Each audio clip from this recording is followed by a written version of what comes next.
I am Joshua, 32 years old, and my own family entirely erased me from our family Christmas, so they could secretly plot to steal my assets to pay off my golden child brother's debts. Before I tell you about how I legally trapped them on my own land, let me know where you're watching from in the comments. For most of my life, I had been the one who adjusted. I was the human shock absorber for a family that constantly drove off the road. If dinner time changed at the last minute because my older brother Caleb was running late, I rearranged my work schedule. If my dad, Robert, gave me that stern, unyielding look across the kitchen table and said his favorite catchphrase, "You know how he is, Joshua?" I was supposed to just nod. I was supposed to nod like that explained everything. I played that role perfectly for 3 decades. The reliable backup plan, the safety net. But that December, my phone stayed completely quiet. There were no text messages asking what time I'd be arriving. There was no group thread discussing who was bringing the green bean casserole. There wasn't even a fake, polite text from my mother saying, "We're keeping it small this year. Hope you understand." Just absolute ringing silence. I spent Christmas Eve in my apartment, watching the snow fall under the amber glow of the streetlights, wondering if maybe there was a cell tower outage. Deep down, I knew better. My phone wasn't broken. My family was. I found out the truth on Christmas Day through a photo my Aunt Clara posted on her social media. I was sitting on my couch, the apartment dead quiet, nursing a cup of black coffee when I scrolled past it. My thumb froze over the screen. It was a perfectly staged, high-definition picture. There was my father, Robert, proudly carving a massive glazed ham at the head of the dining table. The good crystal was out. There was my brother, Caleb, grinning in the foreground, wearing a brand new cashmere sweater. My mother, Susan, was beaming next to him, holding a glass of wine. Aunt Clara had captioned it, "Family is everything. So blessed to have all my boys together under one roof." All her boys, except me. It should have felt sharp. It should have felt like a physical blow to the chest, a betrayal that left me gasping for air. Instead, it felt incredibly familiar. It felt exactly like pressing on an old, deep bruise you've had for so long that your brain barely registers the pain anymore. The numbness was almost comforting. I didn't call my dad to scream at him. I didn't post anything passive-aggressive in the comments section. I didn't drink half a bottle of bourbon and send a furious text message I'd regret the next morning. I just set my coffee mug down on the coaster. I opened my laptop, pulled up a real estate website, and started looking at land listings out in the county. I was done. I had been saving a significant portion of my corporate salary for years, quietly building my own foundation while my family spent everything they had keeping up appearances for Caleb. By the afternoon of December 26th, I found it. It wasn't anything flashy. It was 200 acres of raw, quiet land an hour outside the city limits. It had faded perimeter fencing, a sturdy but weathered barn that needed some heavy reinforcement, and a modest cabin. Nothing glamorous, but it was quiet. When I drove out to see it, the winter air smelled of pine and frost. I walked the property line with the old owner, an older guy named Luke who just wanted to retire. I made a cash offer on the spot. A few weeks later, when I sat in the title office and signed the closing paperwork, my hand didn't shake. I didn't feel triumphant. I felt steady. For the very first time in my life, something had my name on it without my father's approval attached. No cosigner. No unsolicited advice. Just mine. Title clean. No shared access. No loose ends. To understand why buying a remote piece of land felt less like an investment and more like a survival tactic, you have to understand the dynamic I grew up in. I wasn't just the second-born son. I was the designated contingency plan for Caleb's life. Caleb was 3 years older, louder, more charismatic, and utterly incapable of facing the consequences of his own actions. I remember being 18 years old, working 50 hours a week at a local hardware store. My hands were permanently calloused, and my clothes always smelled like sawdust and industrial cleaner. I was saving every single dime for my college fund. I wanted to be an engineer. Caleb, on the other hand, was 21 and had decided that higher education was a scam. He wanted to start a revolutionary luxury logistics business. He convinced my parents to back him. Within 6 months, he had completely crashed his uninsured delivery van into a commercial storefront after a night of heavy drinking. To settle the massive property damages and keep Caleb out of jail, my parents didn't just drain their savings. I came home from a double shift one night to find a bank statement on the kitchen counter. My college fund, a joint account my father had insisted on managing for my protection, was completely empty. $25,000. Gone. I found my dad in the garage wiping down his tools. "Where is it?" I demanded, my voice cracking. "Where is my tuition money?" My dad didn't even flinch. He slowly set down his wrench, crossed his arms, and blocked my path. "It's just money, Joshua," he said, his voice hard and uncompromising. "Family steps up when things get hard. Your brother is in trouble. We had to liquidate the accounts to settle with the storefront owner. We'll figure out your school later." Later never came. I took out brutal student loans. I worked night shifts at a warehouse. I ground my way through a degree in business while Caleb drifted from one failed venture to another, always landing softly on the financial cushion my parents provided. My father used authority and anger to control me, but my mother, Susan, had a completely different strategy. She was a covert manipulator. She didn't shout. She used weaponized guilt and silence. Whenever I tried to set a boundary, the tears would start. She wouldn't argue. She would just look incredibly fragile, sigh heavily, and walk out of the room, leaving you suffocating in the guilt of making your mother cry. A few years ago, when my grandfather passed away, the funeral was a miserable, rain-soaked affair. Grandpa had left a small inheritance for both Caleb and me. It wasn't life-changing money, but it was enough for a solid down payment on a house. Before the dirt was even settled on his grave, my parents pulled me aside in the church parking lot. Caleb was currently going through a brutally messy divorce. He was fighting for custody of his son, mostly just to spite his ex-wife, and he needed cash to hire a high-powered family lawyer. "Joshua, please," my mother had sobbed, clutching her black handkerchief, mascara running down her cheeks. "Do you want your nephew to grow up in a broken home? Caleb's lawyer needs a massive retainer. If you don't sign your portion of the inheritance over to your brother, I don't know how I'll survive the stress. My heart can't take it." I stood in the rain, looking at my mother's shaking shoulders and my father's expectant glare. Caved. I signed the papers. Caleb lost custody anyway because he missed 3 court dates, and the money vanished into thin air. The absolute breaking point, the moment the final thread snapped before the Christmas exclusion, happened around Thanksgiving. I had just received a massive promotion at my corporate job. I was officially a senior director, with a salary that finally allowed me to breathe. I drove to my parents' house for dinner, genuinely excited to share the news. I thought for once they might be proud of me. When I walked into the dining room, Caleb was holding court, complaining loudly about how unfair the economy was to entrepreneurs. When I finally found a gap in the conversation to mention my promotion and my new salary, my father literally waved his hand in the air to shush me. "Not right now, Joshua," he said, keeping his eyes glued to Caleb. "Can't you see your brother is going through a tough time with his cash flow? Don't rub your corporate success in his face. It's insensitive." I sat at the table in silence. I stared down at my plate of dry turkey. The realization hit me like a physical weight. To my family, my success was a direct insult to Caleb's failures. My independence was a threat. So, when I bought the 200-acre ranch, I knew exactly what I was doing.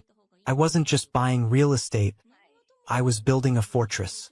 And because I knew the psychology of my family better than anyone, I knew I couldn't just build physical walls. I needed an impenetrable legal moat. Before I even moved my bed into the cabin, I hired a lawyer. I didn't hire a friendly neighborhood attorney. I hired Matthew. Matthew was a former JAG officer in the military. He didn't do small talk. He didn't care about family feelings. And he dealt exclusively in ironclad contracts and ruthless legal realities. I sat across from him at his massive mahogany desk and handed over the property deed. I want you to review every single syllable of this, I told him. I want to make sure there isn't a single loophole, easement, or ancestral claim that could ever be exploited by my family. Matthew scanned the documents, his eyes darting behind wire-rimmed glasses. He slid the heavy folder back toward me. Your title is airtight, Joshua. You are the sole owner. No one can touch this dirt without your explicit, notarized consent. My next stop was an electronics supply store. My good buddy David, who installs commercial security systems, drove out to the ranch with me that weekend. We spent 12 exhausting hours wiring the entire perimeter. We placed high-definition, motion-activated cameras on the main gate, the barn, the front porch, and hidden in the tree line facing the county road. I didn't install them because I expected teenagers to come drinking on my land. I installed them because I was completely done being surprised by my own blood.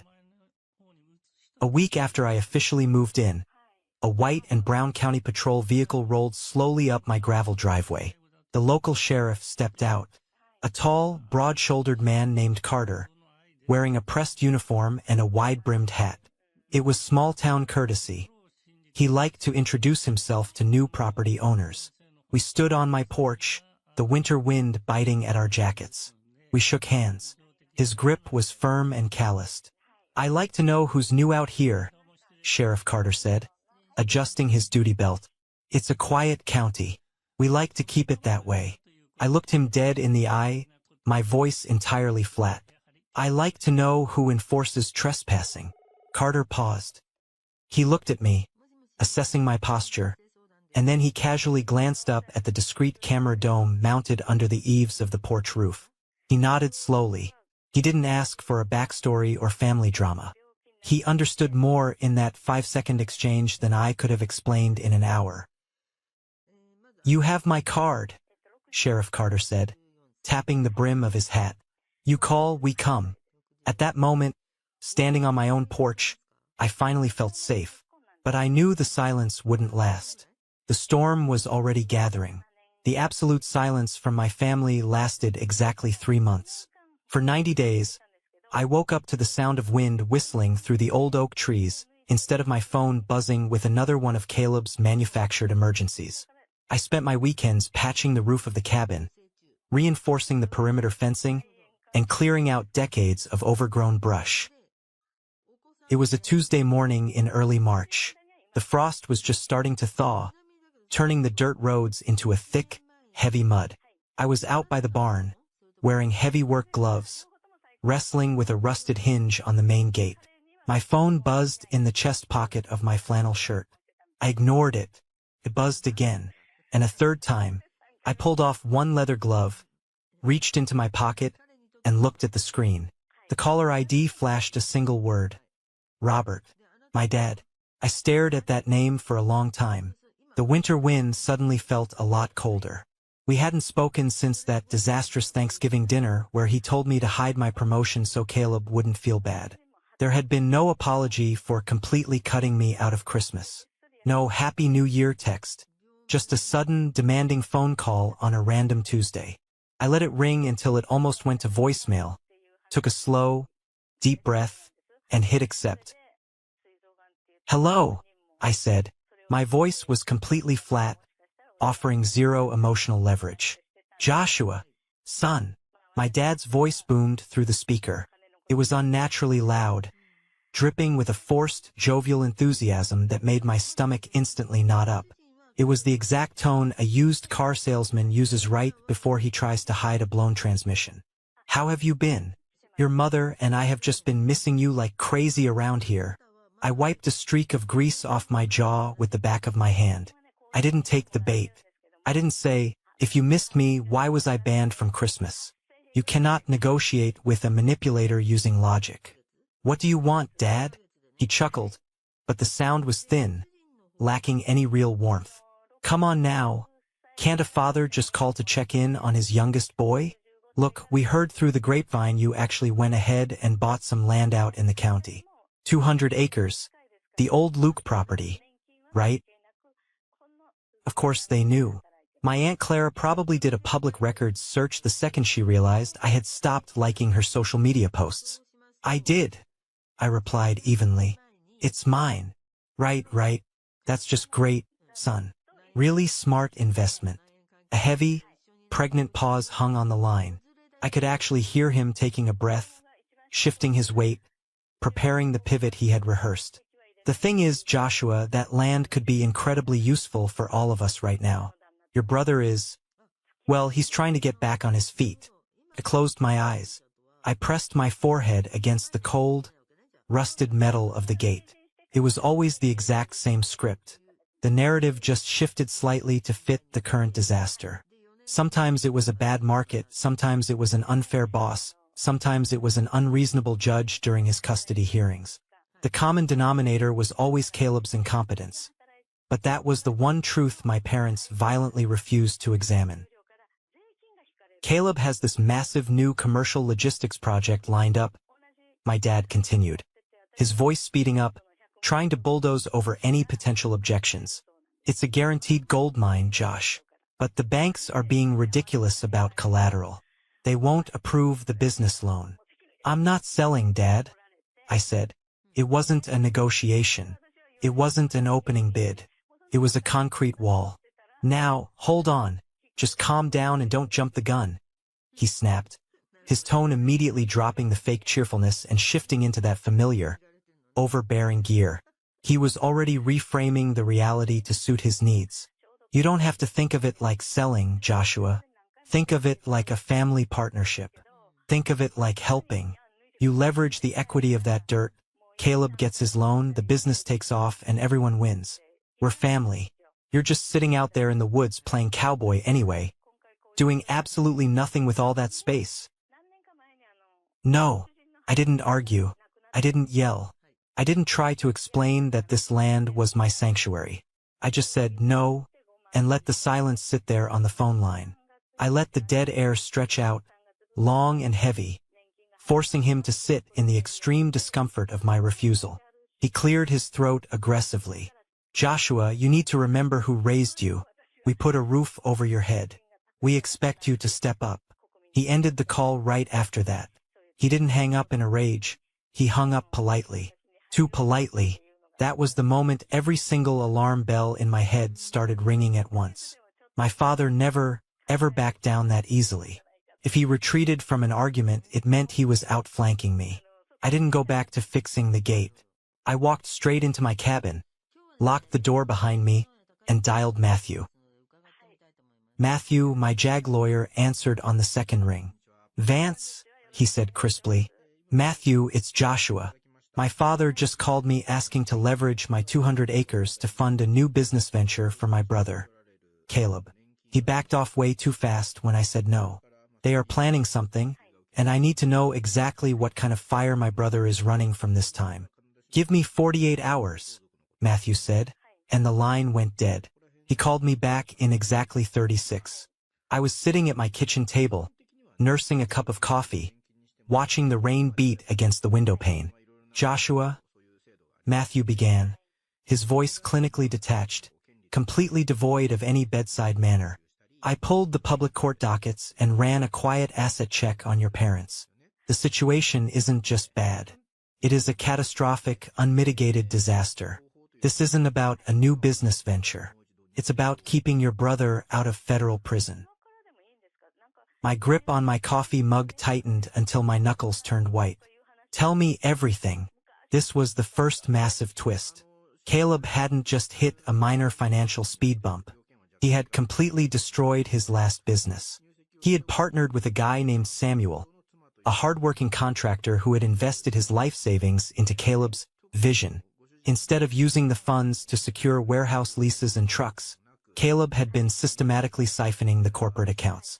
He used Samuel's money to lease luxury cars, buy designer clothes, and fund lavish weekend trips to Vegas to project the image of a successful CEO. When the business inevitably collapsed, Samuel didn't just walk away. He hired a forensic accountant. Samuel filed a devastating civil lawsuit for fraud and embezzlement, Matthew explained, the sound of keyboard keys clacking in the background. Caleb is drowning in legal fees, and the judge is looking to freeze whatever assets he has left. But here is the part that concerns you, Joshua. I swallowed hard. My throat felt like sandpaper. My parents. Yes, Matthew said grimly. Your parents' bank accounts are bone dry. I pulled the county property records. Your father took out a second, high-interest mortgage on his house 6 months ago. They completely liquidated both of their 401k retirement accounts. They have zero liquid assets left. They burned down their entire financial future to pay Caleb's initial legal retainers and keep the lawsuit out of the local papers. I sat perfectly still, staring at the grain of the wooden table. Suddenly, the puzzle pieces slammed together with sickening clarity. The Christmas photo. The absolute radio silence. They didn't cut me out of Christmas because they forgot about me. They didn't invite me because they were too busy panicking. They were sitting around that perfectly decorated dining table, staring at their impending bankruptcy, strategizing. They saw my new corporate salary. They saw my promotion. They saw my absolute financial independence. And they realized I was the only life raft left on their sinking ship. Your 200 acres? Matthew continued. That's not collateral for a new business. They want to force a sale, liquidate your land, and use your cash to settle Samuel's lawsuit before it goes to trial and destroys Caleb's life. They were coming for my sanctuary to pay for my brother's sins. Thank you, Matthew, I said softly. I'll be in touch. The tension over the next week was unbearable. I felt like a soldier sitting in a trench, waiting for an artillery strike that I knew was coming, but not knowing exactly when. I obsessively checked the feeds from the security cameras my buddy David had installed. Every time a squirrel ran past the motion sensor, my heart hammered against my ribs. The strike finally came on a Thursday morning. The sky was a brilliant, clear blue, and the sun was just starting to burn off the morning dew. I was sitting on the front porch steps, lacing up my heavy leather work boots, when my phone pinged. A high-pitched, urgent notification. Front gate camera motion detected. I yanked my phone out of my pocket and opened the live feed. A vehicle had just turned off the two-lane county highway and was crunching onto my long gravel driveway. It wasn't a lost delivery truck. It was a massive, sleek, completely black Porsche SUV with shiny, customized city license plates. It looked utterly ridiculous out here. It looked like a spaceship trying to land in a cornfield. The shiny paint reflected the morning sun, trailing a massive, arrogant cloud of white dust behind it as it sped up my driveway, completely ignoring the private property. No trespassing signs I had nailed to the fence posts. I recognized the driver instantly through the tinted windshield. It was Robert. Caleb was riding shotgun. I didn't panic. I didn't run inside and lock the deadbolt.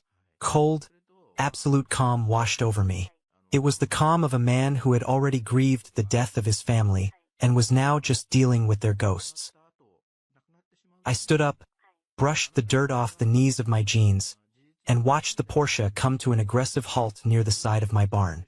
I walked down the wooden porch steps and stood completely in the open, my hands resting loosely in my pockets, observing the choreography I had known my entire life. My father stepped out of the driver's side first. He was wearing an expensive, tailored sport coat over a button-down shirt.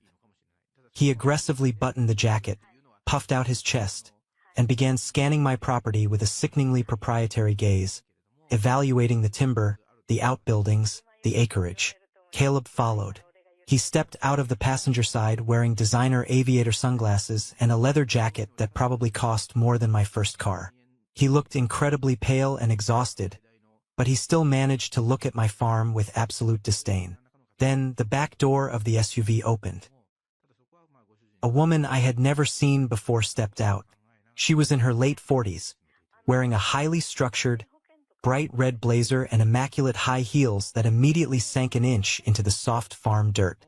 She was clutching a thick leather clipboard to her chest. A realtor. They hadn't called to ask if I was home. They hadn't asked for permission to bring a stranger onto my land. They had simply assumed. They assumed that the old Joshua, the compliant, terrified, eager-to-please backup plan, was still living inside my skin, ready to fold the second my father raised his voice. I stood my ground near the edge of the gravel, letting the morning sun warm my back. I watched them march toward me. My dad was leading the charge, walking with that heavy, authoritative stride he used to intimidate restaurant managers and young bank tellers. Caleb was hovering just over his right shoulder, perfectly executing his role as the beleaguered, tragic prince who desperately needed saving. The realtor, the woman in the red blazer, trailed slightly behind them, her eyes darting greedily across the sweeping acreage, practically calculating her commission in real time. When my dad finally locked eyes with me, he didn't look the least bit embarrassed. He didn't look like a man trespassing on his estranged son's sanctuary. He manufactured a massive, bright smile that didn't reach his eyes. "Oh, good, Joshua. You're here," he called out, spreading his arms wide as if he were going in for a warm, fatherly embrace, though he conveniently stopped a good 10 feet away from me. I didn't move a single muscle. My facial expression didn't shift. "I live here, Dad. Where else would I be?" He completely ignored the boundary in my voice. He just waved his hand dismissively toward the woman standing behind him. "Joshua, this is Evelyn. She's one of the top commercial and residential agents back in the city. We thought it would be best to get a true professional out here to physically look at the dirt and run some comps." Evelyn stepped forward, offering a highly polished, practiced, million-watt smile. She extended a manicured hand, but when I didn't reach out to shake it, she smoothly dropped it to her side and began her pitch. It was a rapid-fire, aggressive sales tactic designed to completely overwhelm the listener with corporate jargon before they could formulate an objection. "Joshua, it is an absolute pleasure to finally meet you," Evelyn said, her voice dripping with artificial sweetness. "Your father mentioned you were open to exploring some lucrative exit strategies regarding this parcel. I have to tell you, the market out here is incredibly favorable right now. City developers are aggressively pushing past the county lines. Looking at the topography, we could easily chop this 200-acre tract into 45-acre luxury equestrian estates. The return on investment would be absolutely staggering. We just need to get the initial listing paperwork sorted. Authorize a surveyor to come out next week, and we can." "I'm not selling," I said. My voice wasn't loud. I didn't shout, but the absolute, undeniable finality in my tone cut through her rehearsed corporate pitch like a machete. Evelyn physically faltered. Her professional smile slipped a fraction of an inch, revealing genuine confusion beneath the makeup. She blinked rapidly, her eyes darting sideways to look at my father. "Oh, well, I was under the strict impression that the family was. He just means he wants to understand the hard numbers first." "Evelyn," my dad interrupted smoothly, shooting me a vicious, warning glare. He waved his hand at me again, treating me like a stubborn, ungrateful teenager throwing a tantrum in front of company. "Joshua, don't be difficult. We're just having a preliminary conversation about family opportunities. You need to keep an open mind." Caleb decided this was his cue to enter the scene. He slowly took off his designer sunglasses, adopting an expression of deep, tragic exhaustion. He looked past me, staring dramatically at the tree line as if the weight of the world was resting on his shoulders. "Josh, man, come on. I just need a chance," Caleb said, his voice dropping an octave, dripping with practiced vulnerability. "Things got really twisted with my last partner. It wasn't my fault. Okay? Samuel totally screwed me over on the accounting side. The lawyers are bleeding me completely dry. If we just leverage this land, if we just list half of it, I can clear the corporate debts, settle the lawsuit, and relaunch the firm. I swear to God, I'll pay you back with interest. You know I'm good for it. We're brothers, man. You're sitting out here in the middle of nowhere, doing absolutely nothing with all this space. Be reasonable." I looked at Caleb. I looked at the expensive leather jacket bought with stolen money, and the dark circles under his eyes born from stress he created. I recognized the script so perfectly it almost made me sick to my stomach. For decades, I had played my assigned role in this exact tragic play. The guilt, the empty promises of repayment, the absolute expectation that I would gladly set myself on fire just to keep Caleb warm. "Not today. Not ever again," I own this land outright, Caleb, I said. My voice was calm, flat, and entirely devoid of any emotion they could use as a weapon. I am not leveraging it. I am not subdividing it for equestrian estates. I am not selling a single blade of grass. There is absolutely nothing to discuss. The fake, diplomatic smile vanished from my father's face entirely. The authoritative, wealthy patriarch mask slipped off, revealing the furious, utterly desperate man underneath. He took a heavy, aggressive step toward me, his boots grinding into the gravel. He lowered his voice into that dangerous, rumbling register he used when I was 12 years old, and he needed absolute compliance without making a scene in public. "You don't need all this, Joshua," my dad hissed, pointing a stiff finger directly at my chest. "It's just sitting here gathering dust. Your brother is facing absolute financial ruin. Do you understand me? He could go to federal prison, for God's sake. You have a senior corporate job, you have a massive salary, you have your whole life ahead of you. You are being incredibly, unbelievably selfish right now." There it was, the magic word, selfish. In my family's twisted dictionary, selfish didn't mean you were greedy. It simply meant you are not prioritizing Caleb over your own physical and mental survival. It was the word my mother used when I asked to keep my college fund. It was the word my father used when I asked him to acknowledge my promotion. I looked at my father.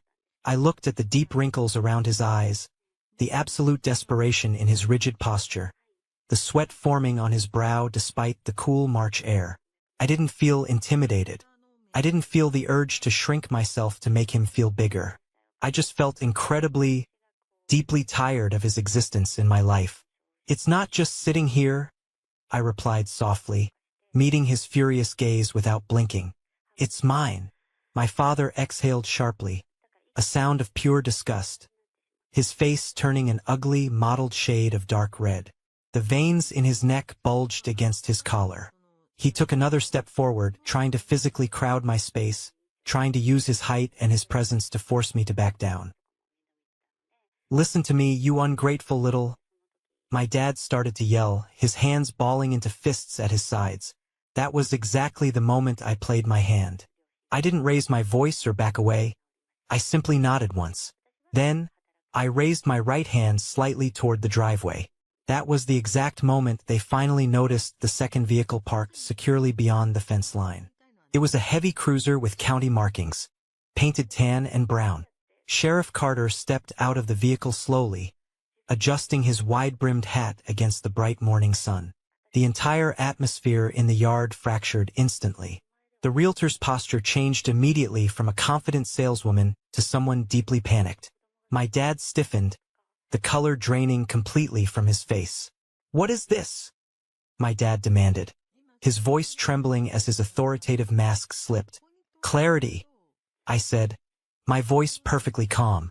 Just then, Matthew, my JAG lawyer, stepped forward from the shadow of the cabin porch. I had asked him to be present the night before, sending a short email exchange that ended with my warning, "They may try something procedural." He walked down the wooden steps holding a manila folder, looking neat, organized, and entirely unbothered. He didn't look at my father or my brother. He locked eyes directly with Evelyn, the realtor. "Title is solely in my client's name," Matthew said calmly, his voice slicing through the heavy tension like a military prosecutor. "There is no legal basis for listing, marketing, or implying shared authority over this property. Any attempt to proceed without consent could be considered fraudulent representation." The word fraudulent landed heavier than anything I could have ever said myself. It was a direct, calculated threat to Evelyn's real estate license and her entire livelihood. Sheriff Carter approached us, stopping just close enough to make the physical boundary visible between my family and me. He wasn't aggressive or theatrical. He didn't rest his hand on his weapon. "I'm here to ensure no one feels pressured on their own property," the sheriff said, his tone clear, neutral, and incredibly public. Evelyn closed her leather folder first with a sharp snap. She realized instantly that my father had lied to her to use her credibility. "I was not aware of the full ownership structure," she said carefully. refusing to look at my father. "I'll be stepping away." She walked quickly back to the SUV without saying another word to them. She completely abandoned their sinking ship. My brother Caleb looked smaller somehow, stripped of his arrogance and the illusion of his impending wealth. He wasn't embarrassed, just completely displaced. He looked like a panicked man drowning in debt whose last lifeboat had just been legally destroyed. This is the moment that changes everything, when I finally took back control of my life. Thank you for patiently staying with me up to this point. You are amazing. Please help me by liking the video and commenting the number 1 below, so I know you've been on this journey with me. This not only helps more people find this story, but it also lets me know that my experiences mean something to someone out there. Your support is the biggest motivation for me to continue sharing the rest of this journey. My dad, shaking with a mixture of rage and absolute disbelief, tried one last time to regain control of the narrative. "You'd bring law enforcement into this against your own family?" He spat at me. I didn't raise my voice at all. I just delivered the absolute truth. "You brought a realtor to sell land you don't own," I replied evenly. Absolute silence fell over the yard. The sheriff's presence was not loud, but it was unmistakable and immovable. If my father and brother stayed any longer after being told they had no legal standing, it became criminal trespassing. If they argued with the badge, it became a formal police report. My dad looked at me like he was recalculating something fundamental. For the first time in his life, he realized he wasn't dealing with his own authority. He was dealing with my absolute autonomy. The math terrified him. He nodded stiffly, turned around, and walked back to the vehicle. Caleb followed right behind him without speaking a single word to me. My dad threw the Porsche SUV into reverse, backing down the gravel drive much slower than he had arrived. There was no aggressive cloud of triumph. The white dust settled gradually over the dirt road after they were finally gone. The ranch suddenly felt larger. I didn't feel victorious, just incredibly quieter. The crushing weight I had carried since childhood was entirely gone. Matthew handed me the legal folder. "You handled that well," he told me with a faint nod of respect. "I didn't want a scene," I said, letting out a breath I felt like I had been holding for 20 years. "You didn't make one," my lawyer replied. Sheriff Carter tipped his hat to me before heading back to his cruiser. "Call if you need anything further," he offered. And that was really it. No shouting, no empty threats, no dramatic collapse. Just a firm, undeniable boundary held in place. That night, I sat out on the wooden porch completely alone with a cold drink in my hand. The dark sky over the property was wider than anything I had ever grown up under in the city. The stars were bright, not diluted by city light, and the crisp air wasn't shaped by other people's heavy expectations. I thought I would feel powerful after completely defeating my father's plot and standing my ground. Instead, as I sat there, I felt something softer. It was grief, maybe, not for the land or the money, but for the version of my father who never adjusted when I finally stopped being a 12-year-old boy. I grieved for the years I spent translating my love for them into blind compliance. I grieved for the Christmas invitation that never came, and the absolute brutal clarity that followed it. I didn't win anything that day. I just stopped losing. And when the night wind moved steadily through the heavy fence line, unbothered and free, I realized something simple. My family could still tell their twisted story about me to anyone in the city if they wanted, but they would never again tell it on my land. The days immediately following that massive confrontation in my driveway were some of the strangest, most surreal days of my entire life. When you spend 32 years of your existence completely braced for an impact, living with your shoulders permanently tense and your stomach constantly tied in knots, the sudden, absolute absence of chaos feels incredibly loud. It feels almost unnatural. For the first 2 weeks, I still woke up at 5 in the morning with my heart racing, instinctively reaching for my phone on the nightstand, fully expecting a barrage of angry text messages or a voicemail from my mother crying about how I had destroyed the family. But my phone screen was always blank. The silence held. Spring finally began to break through the hard, frozen winter ground of the county. The thick, Heavy mud on my 200-acre ranch slowly began to dry out, turning into solid, workable, nutrient-rich dirt. The air started to smell different out here. It didn't smell like the exhaust fumes of the city or the stale, recycled air of my parents' suffocating dining room. It smelled of wet pine needles, fresh soil, and absolute, undeniable freedom. I kept my demanding corporate job, working remotely from the heavy oak desk inside my cabin during the week. I guarded my salary and my financial independence fiercely, knowing it was the armor that kept me safe. But my weekends, my early mornings, and my late evenings belonged entirely to the land. I took a portion of my savings and bought a small herd of Black Angus cattle. It was just a dozen head to start, enough to begin grazing the lower pasture and bring some actual life to the property. The physical labor required to run a piece of land that size is intense. It breaks you down. I spent hours mending miles of barbed wire fences, hauling heavy, 50-pound bags of grain and feed, and swinging a steel hammer until my forearms burned and my hands were covered in thick, rough calluses. But I quickly realized something profound. The physical exhaustion of ranch work was a clean kind of exhausted. It was honest. You put in the labor, and you saw the immediate, tangible results of your work. The fence stood straight. The cattle were fed. The roof stopped leaking. It was the complete opposite of the soul-crushing, endless emotional fatigue of trying to reason with completely unreasonable people. In my family, you could pour your entire heart, your college fund, your time, and your sanity into a problem, and the next morning, the hole would be completely empty again, demanding more. Out here, the dirt didn't lie to me. The cattle didn't try to manipulate me. The wood didn't ask me to compromise my boundaries. Of course, the fallout from a deeply toxic family system doesn't just evaporate instantly into the wind. Toxic systems are like a virus. When they hit a strong immune system, they mutate and try to find a new way to infect you. They try to find a back door. My family's back door came in the form of my extended relatives, the flying monkeys. It started about 3 weeks after my dad and Caleb drove away in defeat. I was sitting on my front porch, wiping black tractor grease off my hands with an old rag, watching the sun begin to dip below the horizon. My cell phone vibrated violently against the wooden railing. I picked it up and looked at the screen. It was a massive, sprawling text message from my cousin Sarah. Sarah had always been the designated family gossip. She was the one who loved to stir the pot, gather information, and watch the drama unfold from a safe, comfortable distance.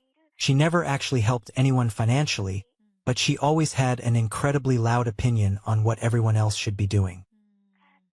The message was a solid wall of aggressive, emotionally charged text, completely devoid of any punctuation, paragraph breaks, or basic human empathy. She wrote, "Joshua, how could you possibly do this to your own parents? Uncle Robert had a minor heart episode yesterday because of the absolute stress you caused him by calling the police on him. You have that huge corporate salary, and you are just sitting out there hoarding 200 acres of land while Caleb is about to lose everything. His lawyer is dropping him because he can't pay, and your mother is an absolute wreck. You are tearing this entire family apart over pure greed and stubbornness.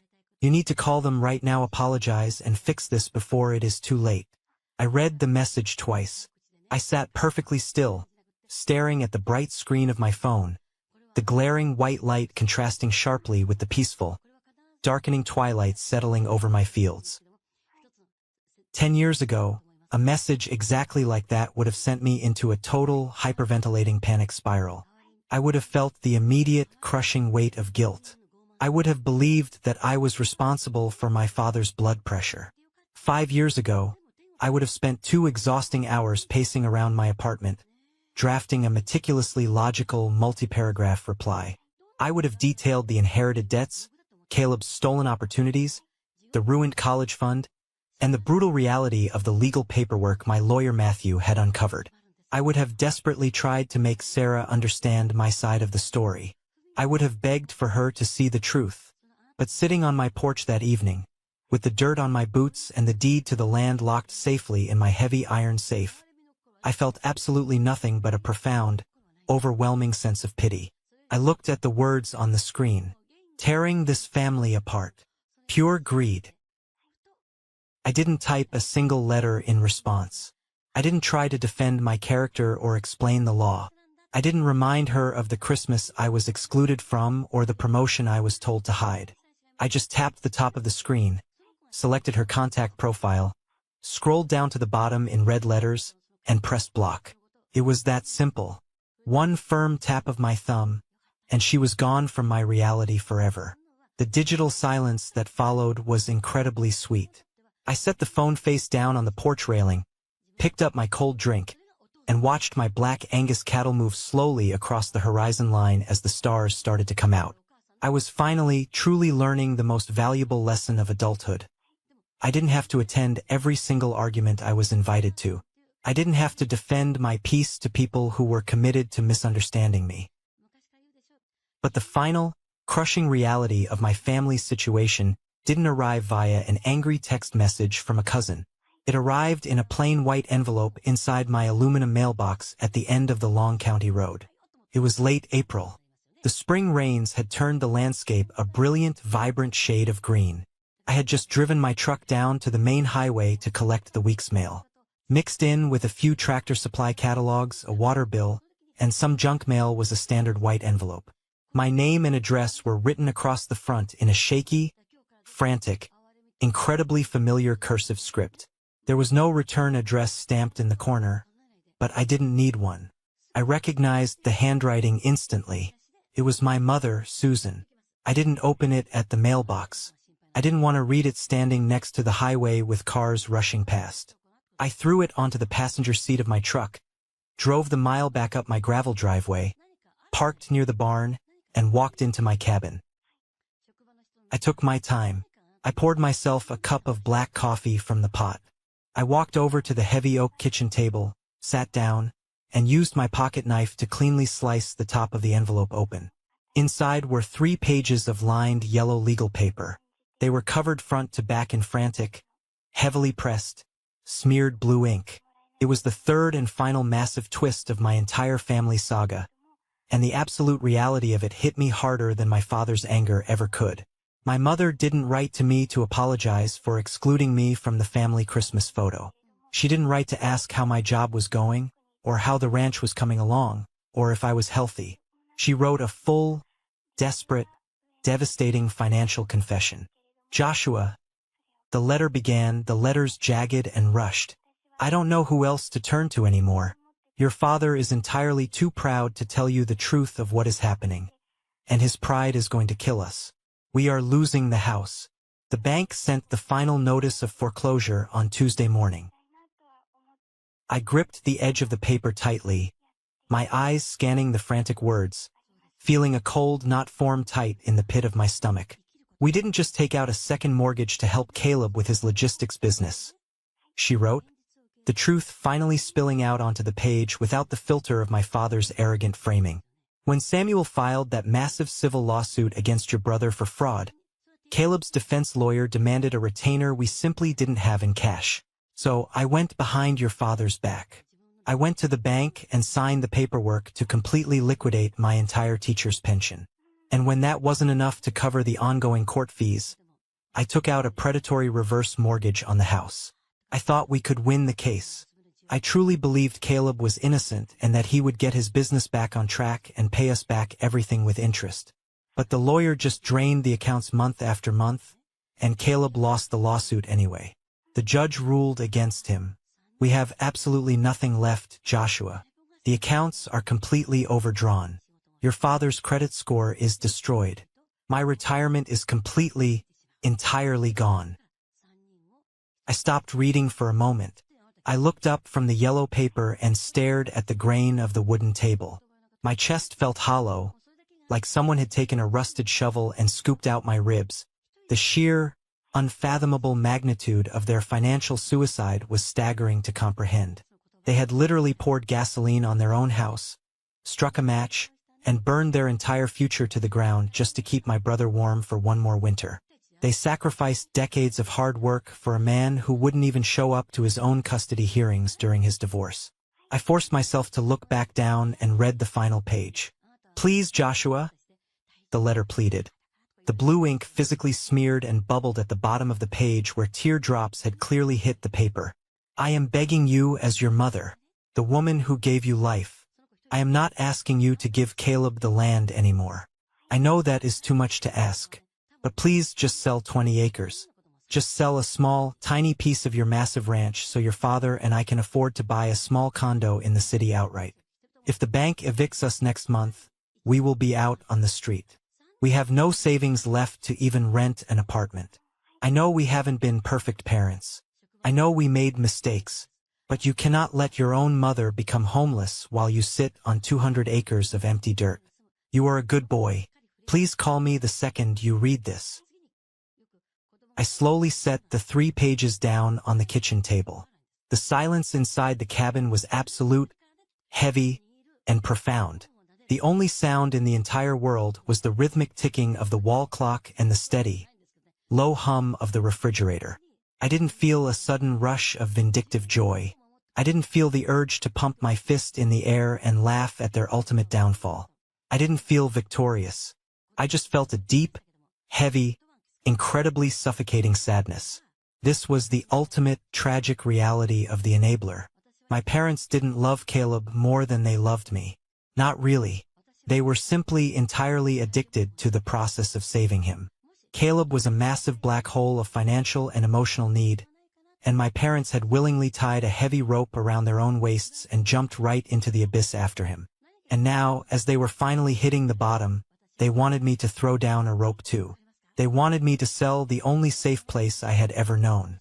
They wanted me to liquidate the only asset that was purely legally mine, just to fund their continued addiction to Caleb's failures. If I sold 20 acres today to buy them a condo, it wouldn't fix the root problem. Next year, Caleb would get into another legal mess, and they would mortgage the condo. Then they would come crying to me, begging for another 10 acres to pay his legal fees for a new scheme. Then another 10. Then another 20. They would chip away at my sanctuary, piece by piece, acre by acre, until I had absolutely nothing left, and we were all drowning together in the dark. I picked up my coffee mug. The black liquid had gone completely cold. I stood up from the table, picked up the 3 pages of yellow legal paper, and walked across the room to the heavy cast-iron wood stove sitting in the corner of my living room. There were still a few hot, bright orange embers glowing deep in the ash from the fire I had built the night before. I opened the heavy metal door. I struck a long wooden match against the brick hearth, held the flame to the corner of my mother's letter, and watched the fire catch. I dropped the burning paper into the stove. I stood there and watched the bright yellow and blue flames curl the edges of the pages, consuming her desperate, manipulative pleas, turning her weaponized guilt into fragile, black ash that floated up the chimney. I closed the iron door with a firm, solid clank. I didn't call her. I didn't text her. I didn't contact my lawyer to send a formal response. I let the absolute, unbroken silence of my ranch be my final answer.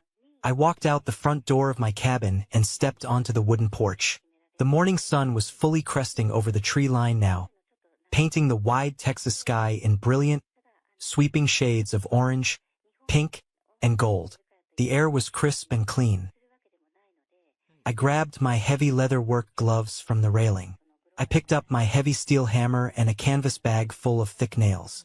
I had 200 feet of perimeter fencing down by the creek that needed reinforcing before the cattle could be safely moved to the upper pasture for the summer. Every single swing of that heavy hammer felt like a definitive physical period at the end of a very long, very painful sentence. I drove the heavy steel nails deep into the thick, weathered wooden posts. Bang, bang, bang. The sound echoed across the empty fields. I wasn't just building a physical barrier to keep my livestock safe from predators. I was building a permanent, psychological and emotional wall between my peaceful, hard-earned reality and their chaotic, self-inflicted disaster. I was building a life and a legacy that no one could ever steal, manipulate, guilt-trip, or leverage. I had finally survived them. I was completely, utterly free. Months slowly turned into a full year. The seasons changed the entire landscape of my ranch in beautiful, dramatic sweeps. I watched the bright, vibrant green grass of the spring slowly turn into the golden, dry, brittle stalks of late summer under the baking sun. I watched the autumn leaves fall, and finally, I welcomed the quiet, frozen, crystal-clear stillness of winter once again. I celebrated my first Christmas on the ranch entirely alone. It was, without a single doubt in my mind, the absolute best holiday of my entire life. I didn't have a massive, perfectly glazed ham sitting at the center of a tense dining room.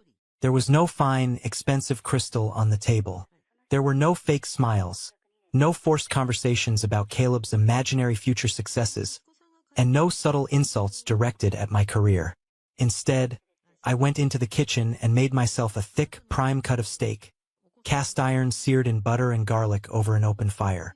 I poured myself a very generous glass of incredibly good bourbon, put on a thick wool jacket, and sat out on my front porch wrapped in a heavy blanket. As I sat there, eating my dinner in the freezing cold, looking out over the dark, sweeping expanse of my own property, staring up at a night sky so utterly choked with stars it looked like spilled salt on black velvet, I finally understood the absolute truth about my journey. When you grow up in a deeply dysfunctional, manipulative family system, society constantly feeds you this incredibly toxic, overarching narrative. Movies, television shows, and well-meaning friends tell you constantly that family is everything. They tell you that blood is thicker than water. They pound it into your head that you have an absolute, unbreakable moral obligation to forgive every single transgression, to look past every betrayal, and to sacrifice your own happiness, no matter how much it destroys your own life and your own future. It is a lie. It is a dangerous, comforting lie designed specifically to keep victims trapped in the exact same room as their abusers. It is a lie designed to make you feel guilty for simply wanting to survive. I didn't win a shiny gold trophy the day my dad and Caleb drove away from my property in their rented black SUV. I didn't get a Medal of Honor for hiring a JAG lawyer and standing behind a county sheriff. I didn't magically, instantly heal 32 years of profound emotional neglect, financial abuse, and psychological manipulation. The scars from my stolen college fund and the inheritance I was forced to sign away didn't just vanish. I just simply stopped losing. I finally stopped putting my bare hand on a burning hot stove and expecting it not to burn me this time.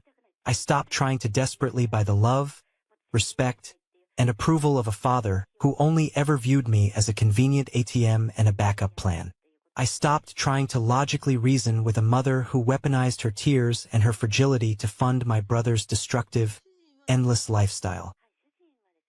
They lost their house eventually. I didn't hear it from them, and I didn't hear it from cousin Sarah.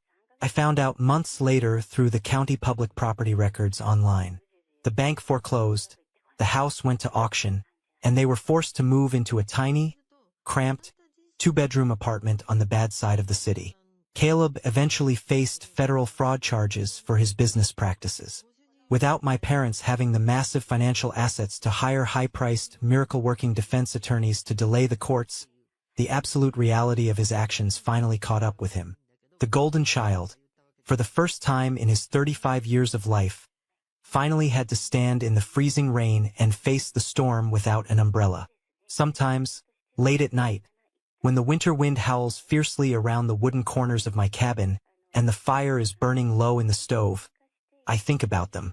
I think about my father, my mother, and Caleb sitting in that small, cramped apartment in the city. I know exactly what they are doing. I know the exact script they are running. They are sitting around a cheap laminate table, drinking cheap instant coffee, and they are telling a story. They are telling a story about a greedy, heartless, incredibly selfish, arrogant son named Joshua. They tell the neighbors, they tell the extended relatives. They tell anyone who will listen about how I completely abandoned my own flesh and blood in their darkest, most desperate hour of need. They spin a beautifully tragic, dramatic narrative where they are the perfectly innocent victims of a cruel economy, bad luck, and a vicious legal system, and I am the ultimate villain, the monster hoarding 200 acres of prime real estate out of pure, unadulterated spite. They need that story. They need it to survive the reality of what they have done to themselves. But as I sit on my porch, listening to the quiet, steady breathing of my cattle resting in the barn, Feeling the solid, immovable wood of my own house beneath my boots, I realize something incredibly powerful. A truth that brings me absolute peace. They can tell their twisted, fabricated victimhood story to the entire world if they want to. They can paint me as the devil to every single person in that city. But they will never, ever tell that story on my land.